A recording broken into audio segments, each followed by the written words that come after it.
So, what do you do when your entire world falls apart and yet the world still expects you to keep showing up? Because 3 years ago, I lost my mom, and the very next day, I was back out scooping.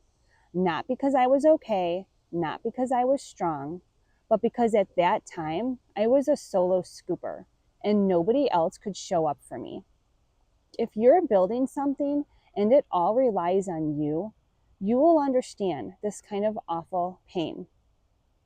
Hi, I'm Kathy, the founder of Speedy Scoop and the creator of this channel, 40 and Unfinished. This is for the women who are building the businesses, the family, while walking through real life, not the Instagram filtered version, the raw, holy ground, gritty version.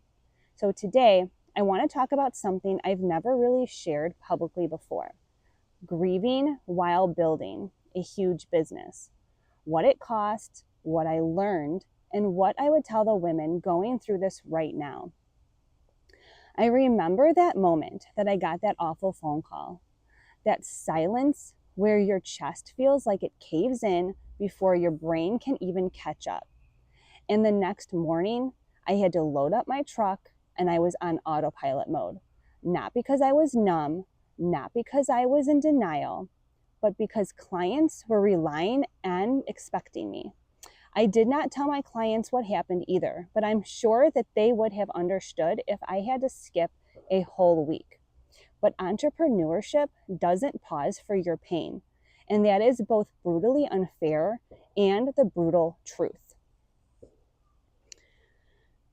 If you've ever built something from the ground up, and I know that you will understand this, there is no PTO, there's no sick days, there's no bereavement, there's no one to tag in when your heart breaks. That pressure is isolating, and a lot of people don't understand it. But if that's you, please know that you're not heartless for still showing up. You're responsible. Let me answer the thing that most people are scared to ask out loud. Is it wrong to work through the grief? Should I have stopped? Here's the truth. Grief does not look the same for everyone. Some people collapse. Some people sit in stillness. Some people, like me, process while moving.